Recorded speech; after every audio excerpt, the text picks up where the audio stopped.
Marie-Lise, bonjour. Jérôme, bonjour. Alors, on est là aujourd'hui pour la présentation du livre Karma que vous avez coécrit tous les deux. Tout à fait. Cette couverture rose. Magnifique. L'explorer, s'en libérer et renaître. Alors, on va commencer par la première question pour commencer un petit peu cette interview. Est-ce que vous pouvez nous raconter un petit peu l'histoire de ce livre? Parce que ce que j'ai lu, ça ne s'est pas passé aussi simplement que ça devrait se passer. Oui, qu'habituellement. Alors, ce livre a 3 mains, hein, au minimum. Wow. Et donc, j'ai fut une époque où je recevais beaucoup d'enseignements par transmission. Et Robert Etier, qui était mon feu époux, qui est décédé, avait décidé d'écrire sur les vies antérieures à partir des transmissions qu'il avait retranscrites de mon channeling que j'avais reçu sur une méthode de travail des vies antérieures. Et Robert est décédé de façon assez brutale. Et à ce moment-là, son livre, selon lui, était vraiment mort parce qu'il ne trouvait plus d'éditeur. Le premier avait fait faillite, puis l'autre avait dit non. Alors, donc, 20 ans se passent, et il y a un an et demi à peu près, oh non, plus que ça, 2 ans, où toujours par voie de l'au-delà, à travers mon corps, à travers mon esprit, nous avons reçu une demande spéciale de ressortir ce livre. Et là, bien, c'est sûr que, bon, on était d'accord, on voulait, il était sur les tablettes et tout. Mais c'était le livre de Robert avec toute son écriture. Puis là, ben, on ne pouvait plus le consulter. Il était décédé. Quoi que vous pouviez. Oui, mais bon, moi, je ne travaille pas avec. Je ne suis pas un spirit, hein. Donc, je ne travaille pas avec les morts et tout ça. Et donc, Jérôme s'est mis à la tâche. Nous avons trouvé l'éditeur, le Lotus et l'éléphant, qui sont venus nous demandant est-ce que vous avez un livre à nous proposer? Puis là, ben voilà, Jérôme a dit oui, celui-là, mais il ne s'appelait pas Karma. À l'époque, c'était Mémoire vivante. Et Jérôme a repris comme un scribe. Il a tout réécrit. Là, je te laisse continuer. Oui, alors c'était un livre très important et alors surtout il y a une formation associée à ce livre et c'était un des prérequis de lire le livre de Robert pour accéder à la formation. Et on a vu au fil du temps que souvent la façon dont avait écrit ce livre Robert, c'était dans les années 2000, la méthode avait changé. Avant 2000. En plus, il avait une façon de parler, il était très passionné par son sujet, donc il écrivait comme il parlait, donc c'était un petit peu délicat. En plus. Et puis en 20 ans, il s'en était passé des choses. Alors, bien sûr, comme dit Marie-Lise, on poussait à réactualiser ce livre pour aider aussi la formation et la compréhension de cette méthode. Et alors, c'était pour moi un gros challenge. Alors, comment vous êtes, comment vous êtes attribué chaque tâche? Qui a fait quoi dans ce livre? Il a tout fait. J'ai fait 2 chapitres. J'ai fait 2 chapitres. J'ai fait aussi toute la base, la matière de cette formation à travers du channeling, mais ça, c'était il y a des années. Donc là, Jérôme m'a demandé d'écrire 2 chapitres dans le livre, mais tout le reste, il a passé 1 an à écrire, et tout en respectant l'écriture de mon feu époux. Donc, c'était pas évident. C'était comme un langage à 3. J'ai écrit juste 2 chapitres. D'accord. En tout cas, félicitations, il est très bien écrit. Il se lit d'une façon très fluide et très facile. Et beaucoup de choses intéressantes dans chaque page, quoi. Voilà, c'était la petite félicitation du jour. Oui, mais je trouve que Jérôme était un excellent écrivain. Merci. Mais en même temps, c'était très désorganisé le livre à l'origine. Et c'est Marie-Lise qui a rechapitré tout, avec l'aide aussi du Lotus et l'éléphant. Il y a eu quand même un gros travail de réordination. Ouais. Et c'est pour ça que maintenant c'est plus clair. Alors, on va en arriver au livre. Bon, oui. Alors, qu'est-ce au livre, voilà, au fond du livre, on va dire. Qu'est-ce que le karma pour vous deux? C'est quoi? Parce que le karma, tout le monde en parle, Mais est-ce qu'on sait vraiment ce que c'est et est-ce que j'aimerais avoir votre définition et votre vue de ce que c'est le karma. Alors, je laisse toujours Marie-Lise parler en premier parce elle est beaucoup. Question qui paraît évidente en fait, mais souvent on a des surprises en interrogeant les gens. Je vais en premier. Alors, le karma, c'est tout ce que, dans toutes les croyances populaires, on va parler d'expérience, de fatalité. Nous pouvons dire, d'ailleurs, dans les croyances populaires, ah ben, toi, tu as un mauvais karma. Ah, toi, tu as un bon karma. Mais ça n'a rien à voir avec Voilà. le mauvais. Ça n'a rien à voir avec la fatalité. C'est vraiment la somme des expériences qu'on a eues de vie en vie et qui, dans cette vie-ci, nous pouvons les regrouper ou les retrouver parce que nous répétons des modèles, des patterns, en bon québécois, je vais appeler ça des patterns, qui sont douloureux et qui reviennent dans notre vie.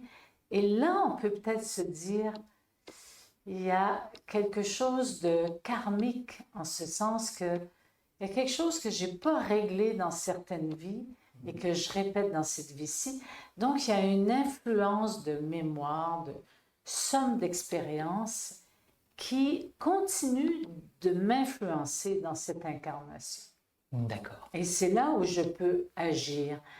Parce qu'on dit souvent, les actes que tu poses, bien, si tu les poses avec méchanceté ou avec toutes sortes d'émotions négatives, ben, c'est une relation de cause à effet, elles vont te revenir comme un boomerang. De fait, c'est pas fou, ça fait partie de la loi de la manifestation. Les gestes que je pose, c'est des gestes bons, ben j'aide. Si c'est des gestes mauvais, ben je n'aide pas. Alors, au niveau du karma, ben c'est une loi qu'on pourrait dire de cause à effet, mais sans être dans la fatalité. C'est-à-dire que je peux, dans cette vie-ci, transformer l'influence de mon karma sur moi-même et moi sur lui, entre guillemets. Et au niveau du temps, on dit que le temps est, Jérôme, s'il veut bien répondre, on dit que dans la matière, le temps est linéaire, là-haut, il n'y aurait pas de temps. Alors, comment on s'incarne? Est-ce qu'on a une vie antérieure ou c'est une vie parallèle? Expliquez-nous un petit peu tout ça. Oui, c'est intéressant cette notion du temps parce qu'on voit que même en habitant bien le corps physique, elle nous échappe aussi cette notion du temps linéaire. On voit vraiment que quand les moments sont un peu douloureux, le temps paraît éternel. On voudrait s'en débarrasser. Et à contrario, lorsqu'on est complètement subjugué par quelque chose ou concentré, le temps passe trop vite. On le voit quand on travaille sur ordinateur, par exemple. Donc la notion du temps, comme en physique quantique, c'est quelque chose qui est malléable, hein, c'est un peu l'énergie qu'on y met. Ce qui paraît sûr, c'est que il y a une notion du non-temps qui est abordable ici et maintenant. Comment l'avoir cette notion de non-temps? Le non-temps, c'est quoi? Alors justement, c'est ces moments où on perd la notion du temps parce qu'on est tellement dans le moment présent que chaque moment paraît éternel. Alors, on peut y arriver dans des moments de relaxation, de contemplation. Oui. Quand on fait l'amour? Ah oui. Alors là, c'est subjugant. C'est ça. subjugant. C'est le premier truc qui m'est venu à l'esprit. Hein, donc. Non, mais c'est dans le sens que si nous sommes dans l'hémisphère droit de notre cerveau, au lieu de l'hémisphère de la logique du rationnel, si on accède à notre hémisphère droit, le temps n'existe plus. C'est ce qui fait que, par exemple, 1 heure peut paraître 3 minutes, ou si on est dans notre hémisphère droit mais qu'on est en souffrance, là, le temps prend une ampleur plus grande que le réel temps linéaire. Mais alors, les vies, elles sont antérieures, celles qui fait que l'on va progresser? Ça, c'est un terme, vie antérieure, que nous devons utiliser pour faire image quand même. Mais le temps n'existant pas, nos vies se vivent en même temps que celle-ci. Alors, pour l'hémisphère gauche du cerveau, c'est comme ça. Mais si j'élargis ma conscience, je peux, en même temps que je vis ici, en ce moment, accéder à une mémoire de vie antérieure, entre guillemets, de vie qui se vit en même temps que celle-ci. Celle du futur aussi? Oui, mais il n'y a même pas de futur, il n'y a plus de temps. C'est- Peut-être les possibilités, je ne sais pas, est-ce que c'est... C'est ça. Oui, oui, c'est un petit peu comme un chapelet en fait. On verrait que à partir du moment présent, parce que où est la conscience? Ici et maintenant, elle est là, dans ce corps, dans le moment présent. Si j'avais conscience de toutes mes vies, il faudrait que ma conscience puisse se dissocier. Bon, c'est un peu compliqué pour nous de le réaliser, ça, mais pour certaines personnes, c'est réel, ils y arrivent à avoir une idée, une image, etc. Mais ce qui nous rapproche du non-temps ou de ces vies parallèles, c'est justement tout ce qui se passe ici et maintenant. Parce que si je vis un inconfort, une difficulté qui est associée à quelque chose d'une autre vie, ou que je risque de reproduire dans le futur, eh bien du coup, j'y ai accès. Pendant le moment où je le vis ici, je peux avoir une réminiscence, un flash, Voilà. une image de tiens, bizarrement, je ne sais pas ce qui se passe, mais mon inconscient m'envoie un relais entre ici et le passé ou le futur, qui existe toujours dans le même non-temps. Hein. Alors c'est ces réminiscences, ces choses qu'on répète qui fait qu'après on va se dire, bon, on a quelque chose à travailler là. Exactement. Surtout, c'est douloureux, hein. Parce que quand on est dans la joie, le plaisir, dans une forme d'abondance à tous les plans, on ne va pas se dire, ben là, je vais aller travailler là. Mais je vais aller travailler sur des répétitions de blessures ou, pour certaines personnes, c'est quand ils rencontrent, si je suis une femme et je rencontre tel type d'homme, ben ce type d'homme me fait réagir. Et donc, il y a un lien avec peut-être des mémoires de cette vie-ci ou de d'autres vies. D'ailleurs, dans la méthode, on accède aux mémoires de cette vie et de l'autre vie aussi, si la personne accepte, bien sûr, d'y aller. Alors cette méthode, c'est l'intégration mémorielle, c'est ça? Est-ce que vous pouvez m'en parler un petit peu? Comment ça se pratique? Qui fait quoi aussi? Hein, vous êtes un binôme. Oui, alors Toi qui forme des gens. oui, oui, oui, oui. C'est une magnifique méthode. Au début, ça vient toujours des transmissions de Marie-Lise, qui avait déjà initié une école en harmonisation énergétique. Donc, c'est-à-dire, l'idée, c'était de nettoyer un peu toutes les stases, tout ce qui pouvait nous faire des difficultés dans la vie. C'est-à-dire, lorsque nous voulions exprimer quelque chose, les stases retenaient cette expression. Et donc, les gens ne pouvaient plus manifester réellement la puissance de leur âme. Malgré le fait de recevoir beaucoup de soins énergétiques, on voyait, enfin, les transmissions voyaient qu'il y avait un attachement à des mémoires. Et donc, ils ont proposé un outil complémentaire, mais qui fait toujours partie de la démarche de nettoyage, de retrouver son identité, la réelle identité de son âme. Alors, ils ont proposé ça. Et l'idée est un peu différente. C'était de partir sur un thème très précis, une difficulté réelle éprouvée dans la vie qui rend les gens malheureux. Et puis, on en a tous. Hein. Et à partir de cette difficulté, de tenter d'apprivoiser l'inconscient pour que l'inconscient puisse collaborer, amener à l'avant les images types qui sont en relation avec cette difficulté, qui sont souvent associées à des parties du corps très précises, et après avoir reçu cette information, agir la guérison, mais du coup, la guérison arrivait avec la conscientisation de la personne, le fait que la personne puisse recevoir elle-même l'information, faire un lien avec les difficultés de sa vie présente, la amenait à cette responsabilité. On agissait donc la guérison sur une base beaucoup plus solide. C'est pour ça que les gens pouvaient avoir des flashs de vie antérieure en psychologie, par exemple, lorsqu'ils étaient en séance de psychologie. Tout d'un coup, quelque chose arrivait. Moi-même, j'ai éprouvé ça lorsque j'étais avec un psychologue. J'ai eu une réminiscence de vie intra-utérine. Quelque chose s'est arrivé parce que dans le dialogue, l'inconscient voulait que je prenne conscience d'une douleur qui avaient été subies pendant cette période. Alors ça a été très, très favorable pour moi, parce que c'était en lien avec le thème que je venais étudier avec ce psychologue.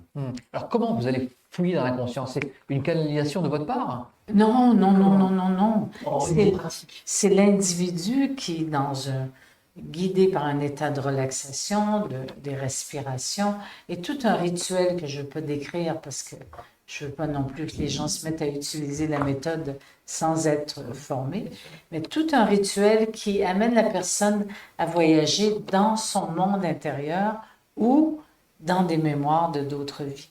Alors, la personne nomme une difficulté, bien sûr, on part de cette difficulté, puis on va à la rencontre des souvenirs reliés à cette difficulté. Par l'hypnose, Non, non, par un état de relaxation. état de relaxation assez simple en fait, pas Oui. du tout. Ok. On n'induit pas les gens. C'est un état altéré de conscience, mais c'est pas un état hypnotique. Donc, et la personne peut retourner si son inconscient collabore, peut revenir dans soudainement la vie intra-utérine ou la mémoire de d'autres vies. Et bien évidemment, quand elle est dans une mémoire de d'autres vies, elle décrit, on pose des questions, mais en même temps, la personne qui guide est un guérisseur énergétique et il travaille sur les corps subtils de la personne qui est étendue là devant. Comme on s'assure qu'il y a une guérison possible. Parce que mes amis d'en haut disaient, ça ne sert à rien de se souvenir de mémoire et ne pas les guérir. Parce qu'à ce moment-là, le corps accumule les mémoires et les charge. Donc, le but de guérir, c'est de libérer les mémoires et les charges. Et souvent, la question qu'on pose à Jérôme, comment je sais que j'ai guéri telle vie? Bien, regarde ton quotidien et tu as la réponse. Oui. C'est oui. vraiment concret. Hein? Ouais, et comment vous remontez petit à petit dans la vie de la personne pour essayer de trouver où c'est qu'il y a eu un problème, que ce soit dans cette vie-là ou dans une vie précédente? Remonter. C'est pas le cas. Non, c'est-à-dire que on fait confiance à l'inconscient de la personne pour nous amener des souvenirs, des mémoires. Écoutez, avant même d'être médium, avant même, il y a des années, je travaillais à New York au niveau du corps. J'ai créé une méthode psychocorporelle. Et mes patients, soudainement, me révélaient des images, des mémoires qui n'étaient pas dans ce temps-ci. Et là, je me disais, waouh, qu'est-ce que je fais avec ça? Il me parlait du 18e siècle, du 16e siècle. Et j'ai décidé de ne pas juger ce qui émanait d'eux, parce que l'inconscient peut utiliser des symboles. Et donc, je les aidais à guérir la mémoire, mais je n'avais pas encore, je ne connaissais pas du tout cette méthode-là.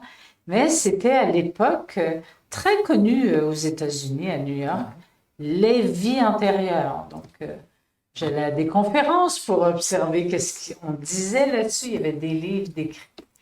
Et voilà, donc ce sont des mémoires qui proviennent aussi du corps, parce que notre corps est le siège de notre inconscient. C'est-à-dire on peut guérir des maladies physiques aussi? Il se peut. Oui, alors je reviens juste sur la précédente question pour étayer ce que vous dites, parce qu'effectivement, c'est important que ça ne soit pas une méthode d'hypnose, dans la mesure où le niveau de conscience est bien là, et la personne est consciente de ce qu'elle vit, le processus qu'elle vit, et imaginez que quelqu'un, par exemple, prenne conscience que l'inconscient l'autorise à travers un thème, à se rendre compte, par exemple, qu'elle a été ensevelie, donc c'est un des exemples du livre, sous une avalanche. Voilà, c'est arrivé au XVIe siècle, et ensevelie sous une avalanche. Et la personne prend conscience de ça, et à l'image de ça, mais elle vit ça pas comme quelque chose d'étranger, elle le vit directement dans sa chair. À la fois, elle peut éprouver un étouffement, un empêchement de respirer, et aussi une très très forte émotion, une émotion de solitude. Et aussi, elle comprendra mentalement pourquoi elle a peur d'aller à la montagne. Et c'est tout ça qui crée dans le temps, le non-temps, cette guérison, parce que là, on ne guérit pas de façon inconsciente. La personne sait et l'intervenant agit en même temps sur tout ce qui bloque sur la route.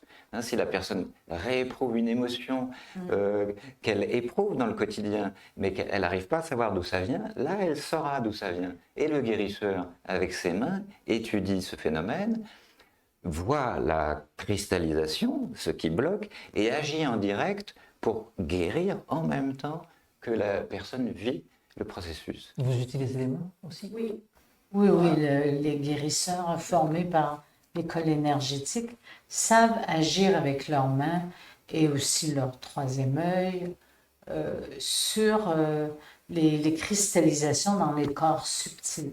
Ils vont peut-être pas nécessairement voir, mais ils vont ressentir. On utilise nos sens pour communiquer. Vous voyez quand même? Vous ressentez? Vous avez des cheveux bleus. C'est pas mon corps énergétique. Hein.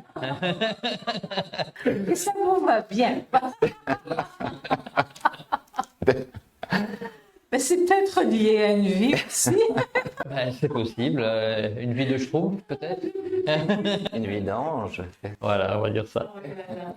Donc, oui, le guérisseur perçoit à travers ses sens, mais ce qui est le plus étonnant et ce que j'apprécie que Jérôme a ajouté, c'est que si moi, dans mon quotidien, je sais que j'ai une émotion très lourde, et soudainement, quand je vis le processus, m'apparaît une vie du passé, et je recontacte la même émotion. Mais je suis peut-être un jeune garçon qui a perdu sa mère, ou peu importe. Je recontacte cette émotion, disons que c'est une émotion d'abandon, je la recontacte, et là, c'est incroyable la puissance de cette connexion. Et c'est là où on peut agir. Alors, il y a un truc où je me demandais s'il n'y avait pas un paradoxe. Alors, dans le livre, hein, j'ai lu que l'âme était une parcelle du divin. Mais en même temps, vous parlez aussi d'individualité de l'âme. Alors, expliquez-nous un peu, enlevez-moi ce paradoxe. Oui. Ouais. Ben, l'âme, c'est-à-dire que l'âme est étincelle. C'est-à-dire, dans l'âme, il y a une étincelle du divin. Donc, elle est reliée au divin complètement, complètement. Par contre, on va dire, l'étincelle prend le manteau âme, comme si l'âme avait un manteau. C'est-à-dire, l'âme est une identité céleste, bien sûr, qui fait que mon âme enveloppe l'étincelle du divin. Mais cette étincelle, tout le monde l'a à l'intérieur. L'âme, c'est ce qui fait que l'âme a un poids. L'âme est un manteau. Et c'est ce qui fait aussi que mon âme peut appartenir à une famille d'âmes dans l'au-delà. Et le manteau me permet en tant qu'âme de voyager, de venir m'incarner. Et quand je m'incarne, ben, je revais aussi le manteau karmique. Et c'est là où je revais les vies que j'ai vécues dans d'autres vies, enfin des vies que j'ai vécues, et qui portent une charge et que je vais retrouver dans cette incarnation. Quand on meurt, on enlève ce manteau?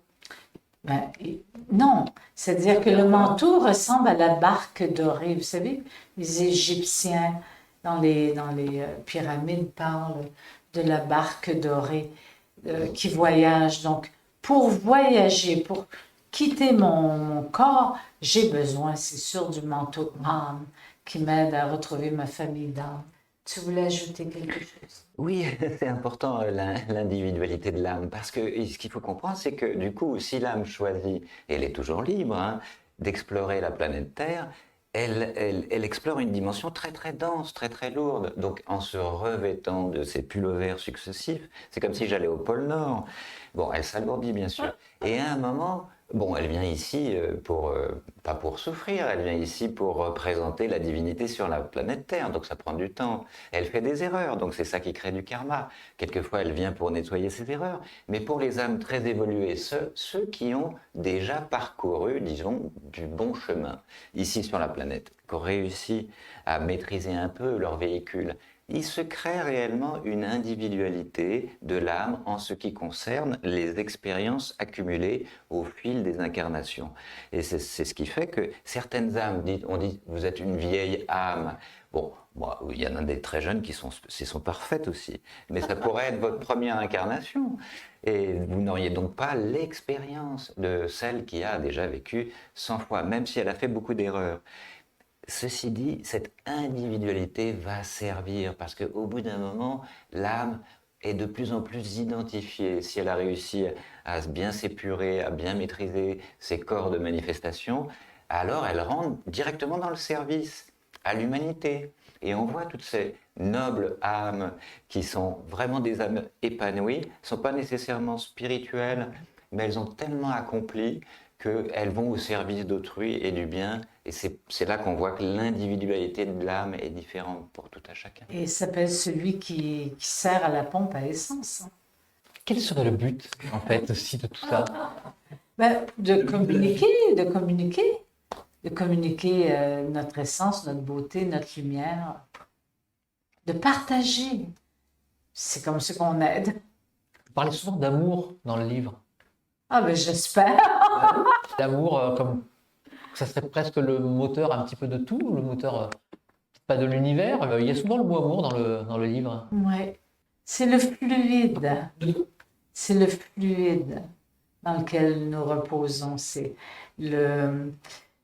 on dit le liant, c'est ce qui lie toutes les expériences que l'on peut vivre. Alors par exemple, beaucoup de philosophes ou d'écrivains vont dire le plus important, c'est connais-toi toi-même et aime-toi, donne-toi cet amour. Alors, Ça commence par soi-même. c'est ça. Et de là, tu vas le transmettre sans même dire je veux transmettre. Ça émane. Alors cet amour, c'est quelque chose de très puissant, comme la grâce, la foi. C'est des expériences.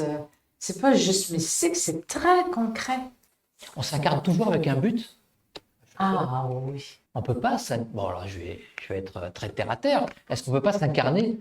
On se dit, voilà, j'ai envie de m'amuser pendant une vie et vivre des plaisirs matériels pendant une vie. Est-ce que c'est possible si on n'a plus rien à réparer, par exemple? Gagner 220 000. Je serais le premier à retourner. Hein. Oui, bien sûr. Et on a le droit de s'amuser sur la route. Mais c'est vrai qu'avant de s'incarner, on n'a peut-être pas envie de manger un McDonald's. Et alors, donc tout est là, hein, je crois. Vous m'avez coupé l'herbe sous le pied. Ce qui est intéressant, c'est vous parliez de l'amour. Alors l'amour, ça fait partie des trois énergies fondamentales qui soutiennent l'univers. Donc ça n'appartient pas à l'humanité. C'est déployé partout dans l'univers. Et on se sert de ces bases pour vivre. Tout est donné. Vous savez, en Inde, on dit tout est somma. Somma, c'est la nourriture.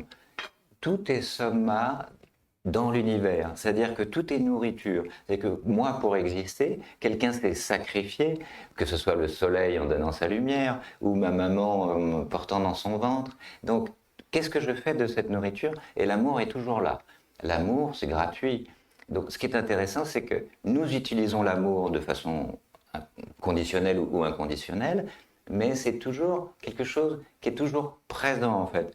Et a priori, chaque âme, quand même, représente une qualité en expression, une idée. On vient tous pour émettre une idée.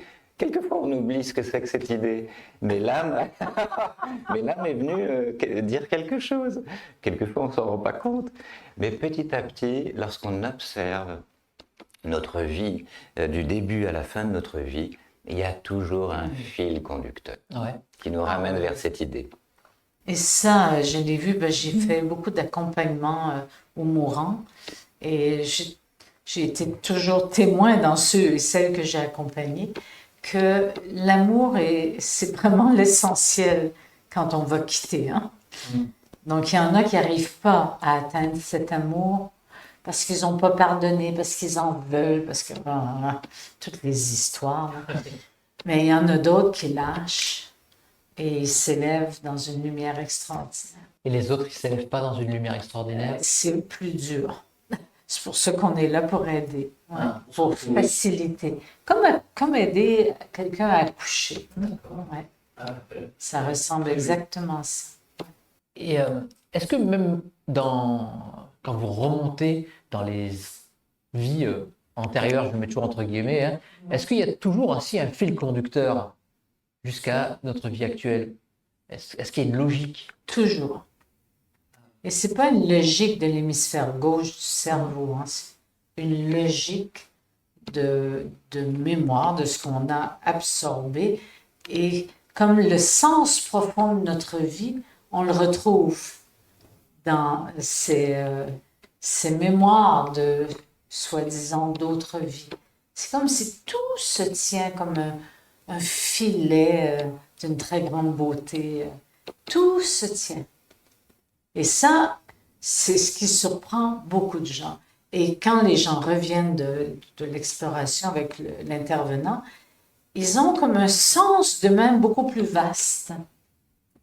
C'est comme si ils saisissent au plus profond d'eux, cellulairement, que tout se tient dans leur vie. Alors ça fait du bien, hein, parce que des fois, on a l'impression qu'on est tellement séparés, comme quasi schizophrènes, enfin, dans une nature de séparation, de division, de haine. Voilà. Donc, non, c'est vraiment très, très beau. Oh oui, on peut même imaginer que l'âme est tellement vaste dans ses manifestations. Elle chapeaute différents plans de conscience. À un niveau, elle est parfaite. Néanmoins, l'expérimentation dans la densité, là, on joue sur un grand principe universel de l'opposition de l'esprit et la matière. Et l'âme, amour, conscience, cherche à réunifier ces deux soi-disant oppositions. Et en réalité, il n'y a rien d'opposé. C'est comme une expérimentation divine de dire, voilà, j'aimerais manifester, j'aimerais vivre. Et alors l'âme participe à cette vie. Et en fait, elle crée une toile qui prend des millions de vies ou des milliers de vies. Et nous, on arrive là, on se dit à quoi ça sert, mais peut-être qu'on est en 1 cm² en train de terminer un magnifique chef-d'œuvre, mais on n'en a pas conscience. Cette mission, on l'aurait eue avant d'être incarné? Oui. Pour terminer ce magnifique chef-d'œuvre avec un petit pinceau tout petit? Oui, c'est comme un mandat qui nous a été suggéré de vivre. Et comme l'âme est libre, elle peut dire non. Elle peut, oui, d'accord, elle a le libre arbitre de dire non. Toujours. Mais quand elle s'incarne, par contre, là, bon, elle est face au choix. Donc, il y a des âmes qui peuvent se rebeller, la personnalité aussi. Comme j'ai connu tellement, par exemple, de guérisseurs dans ma vie qui ne reconnaissaient pas qu'ils avaient la capacité, ils avaient des mains de guérisseurs, ils avaient la capacité d'aider les autres. Et que de travail pour finalement l'ego lâche prise et oui, ça y est, c'est ça mon mandat. Vous le sentez, vous, quand vous rencontrez quelqu'un qui a des dons de guérisseur Ah oui. ou quelqu'un de médium? Ah ben oui. C'est pas parce que vous avez les cheveux bleus. Ah non, non, non. Mais moi, je suis un ange, moi. Ben moi, je le sens. En tout cas, Jérôme aussi, je crois. Oui, en fait, ça serait dommage de juste compartimenter ces deux sections, guérisseur ou médium. Oui, Voilà. c'est ça. Mais parce que en fait, tout le monde est totalement unique et a un rôle à jouer exceptionnel et unique Ouais. sur Terre. Et même les intellectuels, et les politiciens, et ceux qui vendent du pain et des baguettes. Et ce qu'il faut bien comprendre, c'est que chaque âme est sur un rayon particulier, une qualité qui cherche à s'exprimer sur la planète Terre. Et vraiment, chacun participe pas du mieux qu'il peut, mais suivant ses possibilités, ses moyens. C'est là qu'arrivent souvent des crises existentielles dans la vingtaine, la trentaine, la quarantaine, etc., où la personnalité dit, moi, je veux poursuivre là parce que c'est sécure financièrement, effectivement. Puis l'âme pousse et dit, c'est pas ta voie. Donc arrivent les petites briques sur la tête. Hein, comme des genres de petites épreuves. Petites, mais bon. Parfois, c'est des grosses briques. Et pour que l'individu se réveille, arrête de dormir sa vie et dit, waouh, moi je suis ici, il y a certainement une raison de vivre autre que celle de mes parents, par exemple. On nous envoie de là-haut des briques quand même, souvent, quand on tourne en boucle et que quand on ne veut pas faire ce pourquoi on aurait été destiné. Oui, oui, oui. Ça peut être des décès, des Oh, maladies. ça peut être toutes sortes de choses, des accidents, des décès, des maladies, des pertes d'emploi, des burn-out, des séparations, divorces, enfin, tout ce qu'on appelle épreuve. Est-ce qu'ils insistent tant qu'on n'a pas compris? Alors, C'est une bonne question. Je m'inquiète pour certaines personnes. Moi, je sais que j'ai eu la tête dure et on a bien insisté pour que je choisisse. ah oui, je suis d'accord avec Marie-Lise, moi aussi j'ai la tête très très dure. Et quelquefois, c'est tellement dur qu'on a besoin de ces épreuves.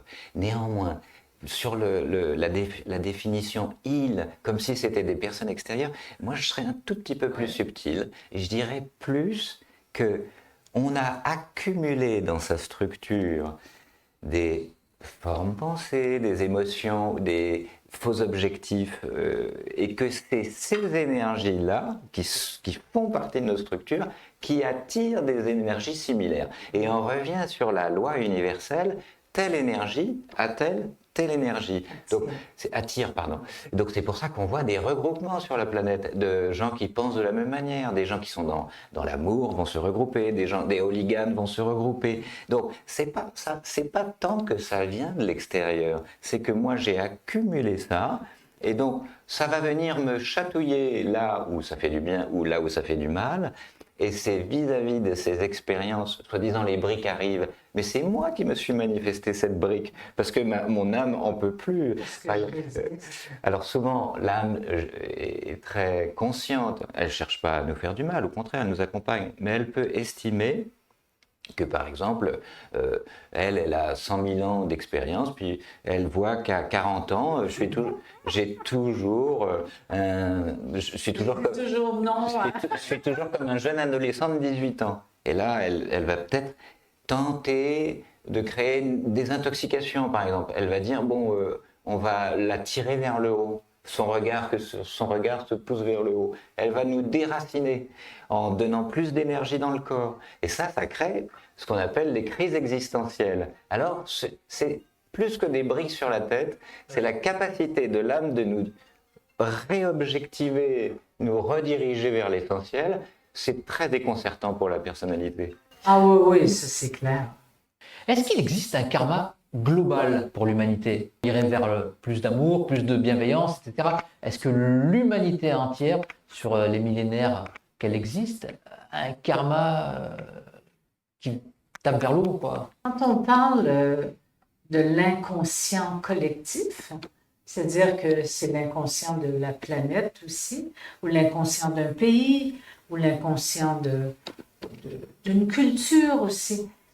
Il existe nos inconscients personnels, mais mon inconscient personnel est relié au vôtre, à celui de Jérôme, à d'autres, dans un inconscient collectif. Et cet inconscient collectif peut subir l'effet d'une lourdeur, je dirais, karmique, où on voit par exemple des répétitions de maladies qui reviennent, de charges lourdes, qui sont pas comme les guerres d'antan, mais ça ressemble aussi à des guerres. Donc, il y a, oui, cette charge, je trouve, collectivement. Mais est-ce que sur la longueur, sur tous ces millénaires, il y a une amélioration? Va-t-on vers la bienveillance? Va-t-on vers plus de spiritualité? Va-t-on ou pas du tout? Ou est-ce qu'on stagne et puis on se crée des égrégores qui parfois sont négatifs? Et puis on retourne dans de la guerre, dans la haine, etc. C'est indéniable qu'il y a une évolution de conscience. Ceci dit, bon, on dit qu'il est possible que l'humanité ait été meilleure il y a très très très longtemps, donc on ne cherche pas à chiffrer ça, mais elle avait donc des corps plus éthérés, et à ce moment-là, la conscience était plus disponible. Ce qui aurait changé la donne, c'est le fait d'avoir accumulé de l'énergie inconditionnelle à des fins personnelles, et là, ça a commencé à créer ces scissions, cette guerre, etc. Donc, a priori, il y a comme des fusibles qui ont fait que l'humanité a perdu cette puissance divine d'amour, que sais-je. Et à ce moment-là, on est reparti sur une accaparation de l'énergie à des fins personnelles. À partir de ce point-là, je trouve que l'évolution progresse, parce que on peut dire que par rapport au XVe siècle, franchement, regardons, on se fait plus égorger à chaque coin de rue pour un petit peu de pièces de monnaie. Bon, je dis pas que c'est terminé, mais l'évolution personnelle est arrivée à un niveau tel que l'individualité est devenue très forte. Et c'est ça dont l'âme a besoin. C'est-à-dire, l'âme a besoin de reposer sur une individualité forte qui peut affirmer des besoins, une conscience particulière. Et on arrive à ce stade où, a priori, tout le monde a un avis sur tout le monde peut changer le monde. Ça, c'était pas comme ça il y a 200-300 ans. Et est-ce que c'est plus rapide maintenant? Est-ce que les égrégores se créent plus rapidement avec les réseaux sociaux, avec Internet, avec la communication mondiale? Est-ce que plus rapidement, on peut évoluer beaucoup plus rapidement et l'inverse aussi? Ben, c'est ça, c'est dans un sens, c'est dans l'autre. Donc là, c'est à nous de choisir. C'est là où le choix, la responsabilité de ma vie, c'est moi qui la détiens et c'est pas mon voisin. Est-ce que vous êtes optimiste? Écoutez, il y a quelques années, il y a à peu près 6 ans, les transmissions de Marie-Lise disaient « Oh, c'est formidable, l'astral est en train de se déliter, vous savez, toute cette accumulation karmique, c'est en train de se déliter, la conscience s'éveille. » Et on était, semble-t-il, arrivé à un point où la conscience collective était arrivée à un niveau tel qu'on aurait pu se débarrasser de ces répétitions cycliques. Et puis, badaboum, je ne sais pas ce qui s'est passé 2-3 ans plus tard, bien au contraire, il y a quelque chose qui s'est recontracté et on a vu, par exemple, des problèmes récurrents comme l'immigration, la peur d'être envahi, que sais-je, revenir comme au Moyen-Âge. Et là, l'inconscient collectif s'est de nouveau surchargé. Donc, alors, cet optimiste, moi, j'y crois beaucoup, de toute façon, dans une notion de non-temps. C'est-à-dire que si ce n'est pas possible dans cette vie ou pour cette génération, ça sera possible pour l'autre. Mais il ne faut pas oublier que pour ceux qui savaient, les grands sages et mystiques des traditions anciennes, l'année de 2012 était déjà proposée comme une année transitoire très importante. Et a priori, pour l'Inde, où j'ai beaucoup travaillé, nous sommes dans la fin d'un cycle de pendule. Vous savez, le pendule, c'est tout un cycle millénaire très important, des milliers d'années. On arrive dans le bout de ce cycle.